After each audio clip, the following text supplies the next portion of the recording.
Welcome to Ex Libris On Air and the stories behind the stories of today's literature and their authors. A presentation of Ex Libris Publishing. Host Steve Jorgensen connects with the writer to share the vision and inspiration behind their works.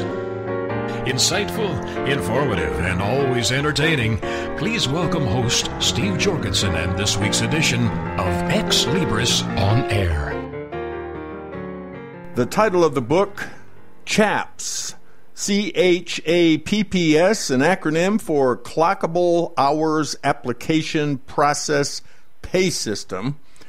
And Larry Pinson, he's the inventor of this, and his book, C.H.A.P.P.S. We welcome Larry to Ex Libris On Air. Hello, Larry.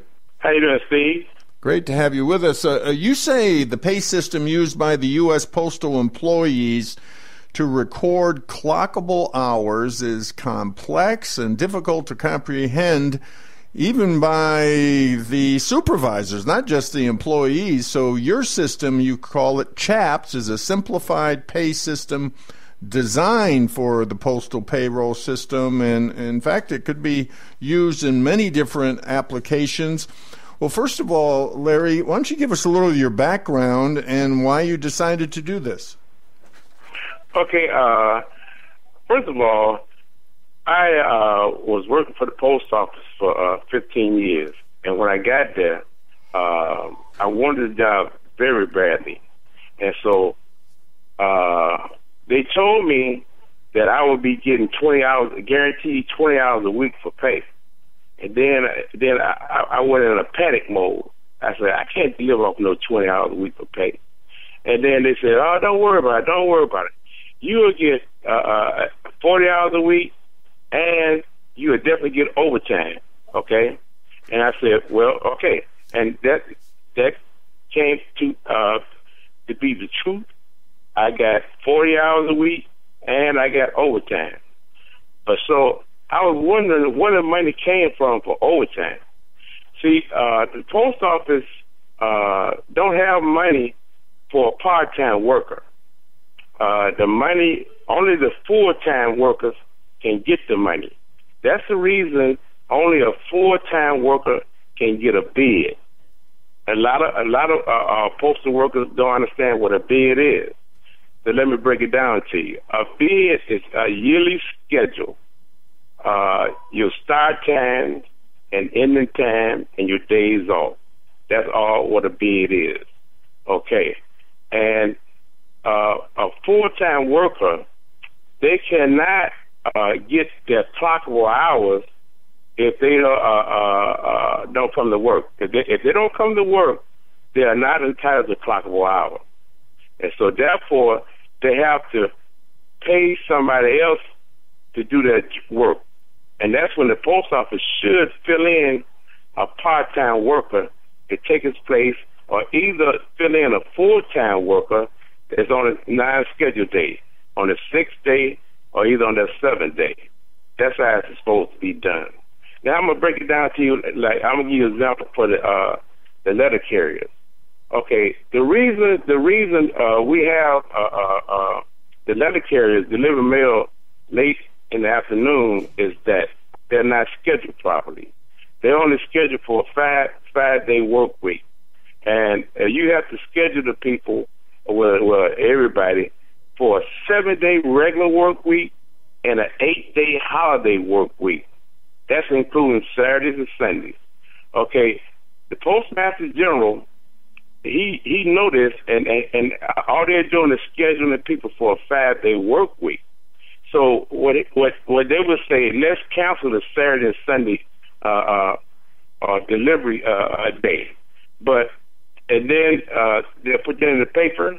And then the paper will write, hey, the post office is going to cancel the Saturday, Sunday delivery date because they're going broke and they can't afford to.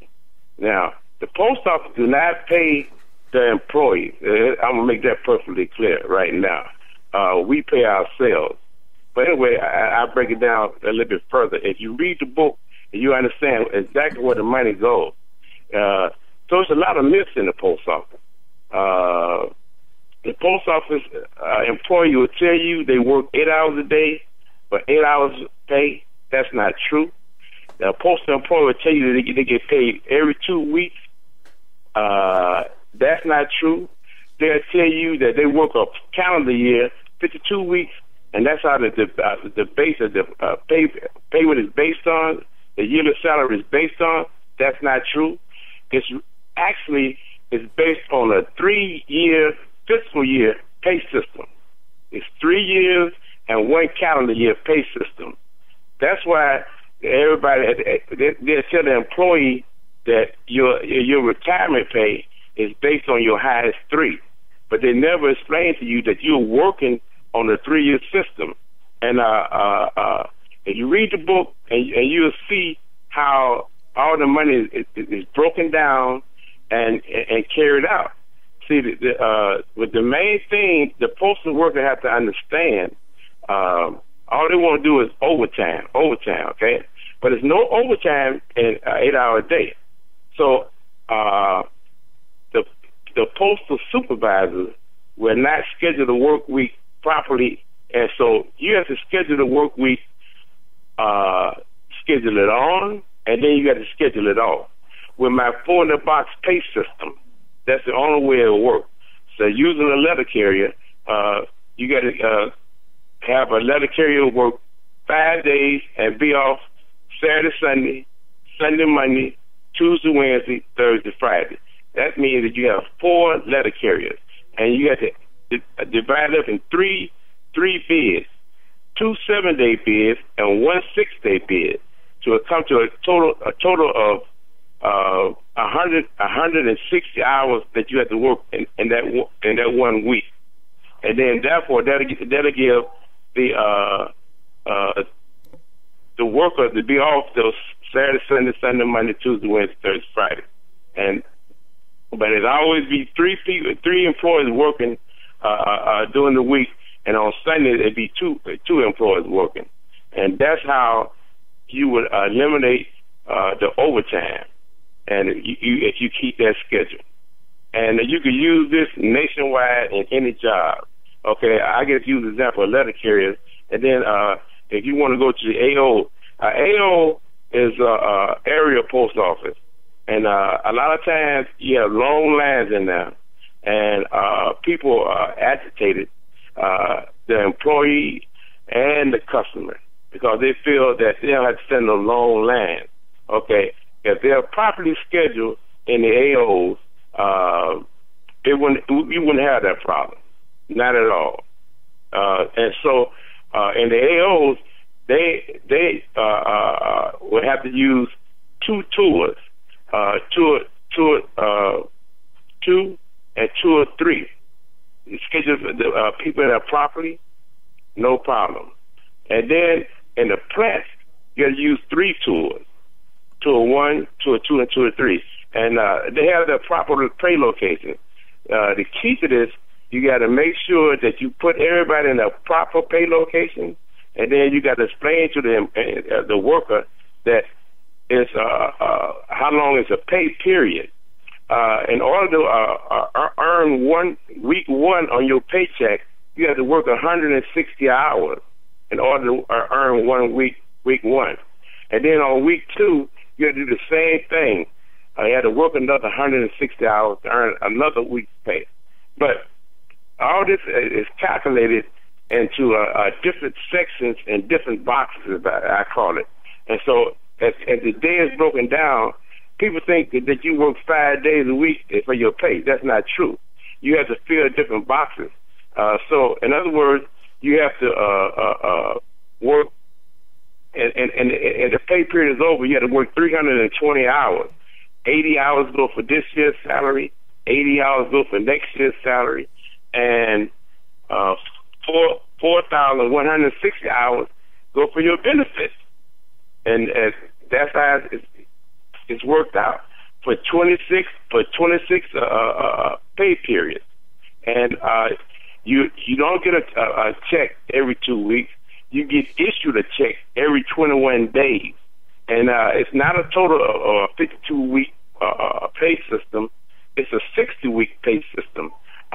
In the previous year, you got the last 2 months of the year it's always paid to you the first pay period in the following calendar year. So it's a total of 60 weeks. And that's how it's broken down, but it's not broken down, and the people at the post office do not understand that. But they rather to have overtime. And it's, like I said, there's no such thing as overtime. Okay, so where's the money coming from? The money is coming from, like I said, a full-time employee. I can give you an example and break it down. It's kind of easy for you. So like a new employee come in, and so he's at the bottom of the list. So as he works, he goes up the scale. You know, yearly he gets a salary, and it goes up and goes up. The full-timer, he have all the money. So I put it to you like this: like a full-timer is making $1,000 a week, and so he takes off for his annual leave a week. So therefore, he have to have the folks have to schedule a part-time worker to come in and do that week's work. But everybody's under the assumption that 1 week work is the pay for the whole thing. But the pay period is not over. You got to have 3 more weeks to be put in there. So when a full-time postal worker takes off, he has to sacrifice 80 hours. 40 hours, and then of his regular work because he didn't do it. He had to pay somebody else to do it, and then he had to use his 40 hours of annual leave that he's already accrued it, and so now he's gonna get he'll get $1,000, and the other $1,000 is supposed to go to the part-time worker, but he's not entitled to that because he haven't reach the top of the salary yet. So now the post office bank. Let's say he getting $500. The post office will bank the $500. Now I think that's so unfair, and I don't know what to do. But you got to remember that that worker, he's gonna work 40 hours a week for the 4 weeks, and so he's gonna have to do the same thing as a regular worker is. He's gonna have to accrue for his benefits, and if he's allowed to. I heard that since I left in 2009, the new workers are not allowed to accrue for any benefits. They're not getting any benefits now. So I don't know anything about that. So all I'm telling you is this is the way it's supposed to happen. Right. And yeah, so the post office is discouraging people to work. It's just like the minimum wage, like the fast food chain. It's by paying people a decent wage at $15 an hour for unskilled labor. That's perfectly fair and fine, but it's all because there's always money there. There's always going to be an overage because you got to remember you're working for the year. You're working a total of 4,160 hours extra for your benefits, and I don't see why you cannot get that money. But it's wasted. It's wasted by you not being properly scheduled. And the people don't understand how they're getting paid, and they don't understand where the money coming from. They'll want to go out there and stay on the clock and get that money by staying on the clock. But if everybody stay in their lane, every tour stay in their lane, and every letter carrier is scheduled properly, to be replaced, you won't have that problem. And all you got to do, you should get a stipend check every quarter. Because that's when the post office clears the book, and put the money where it's supposed to be. So you should get a stipend check for those hours that you work that you didn't get paid for, because you did a heck of a job. Because I know when I went out there to the post office when I first started, I was getting like short change, and I'm taking somebody else's place, and I'm doing a better job than he's doing, And so very proudful. Very proud of working for the post office, and you have a lot of proud people, good workers that work for the post office. Right. But the system will beat them down, and then the public will get a bad taste in their mouth about the workers and call them lazy and whatever. But it's the post office postmaster. He's the one that's causing all these problems. Now, because I say he's the one because he's in charge and they are following his orders. You know, right. The orders should be changed and the rules should be changed, especially on sick leave. You had to call in if you want to be off. You had to call in to use your sick leave. It shouldn't be called sick leave. And I don't know why. I know why, but you know, I don't care to say. I know why they call it sick leave, but it shouldn't be called sick leave. It should be called personal leave. You accrue 104 hours every year, and that's your money. You work for it, and those first 4 hours and your benefits, and that 4,160 hours, that's what you work for. So at the end of the year, you work 8,320 hours every year. That's what you work, but you only get paid for 2,080.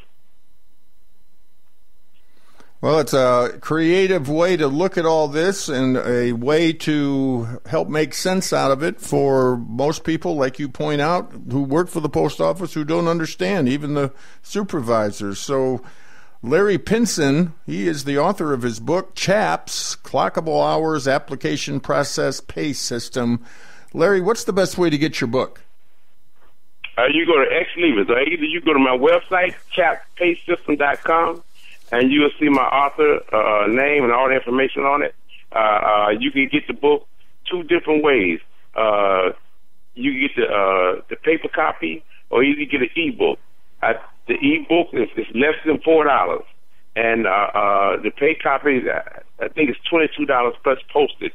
And I think everybody, especially everybody that want a job and need a job, should use this and buy this book. I'm talking about everybody that want to work, and everybody that works for a government, federal, state, or city, that always coming up a budget short. So this chapter pay system will eliminate the budget. So you got to worry about raising people's taxes, because people are tired of paying all these high taxes for no reason, you know. And then people running overseas with jobs, take them overseas. You know, you stay here because this is your homeland. So you use CHAPS. You ain't got to worry about that. You know, you being charged higher taxes and stuff like that. You know, there's no reason for it. Now, you know what? If I was a millionaire, it's up to me to want to really pay higher taxes. But hey, I think everybody don't feel that. Every millionaire don't feel that way. And so that's why millionaires, they be looking for loopholes and all that stuff. But I cannot blame them for the simple reason that these governments don't have to charge taxes to provide jobs for American people. Right now they're charging taxes, and they still cannot provide jobs for my fellow soldiers. You know, and I think the United States of America, and you can't provide a job for somebody to go over there and risk his life, get his leg shot off, a head shot off, an arm shot off. You can't give him a job, you know? That's crazy. I know I said head shot off, you know, you can't work there, but I'm just saying, you should have a system, a pay system. And I'm talking about everybody that do business in this world, because a lot of times we're over there for those big corporations trying to take their interests over there. So that big corporation should be able to get me a job when I come back. You run CHAP, you ain't got to worry about it, you know, because you don't have to pay. Corporations don't have to use money to pay for human resources. Private businesses do not have to use money to pay human resources. And the government definitely don't have to be raising taxes and using taxes and abusing taxes to provide jobs for American citizens. Well, Larry, we appreciate you being with us. Thank you so much for being on Ex-Libris On Air. Thank you, Steve. Ex-Libris returns after these short messages.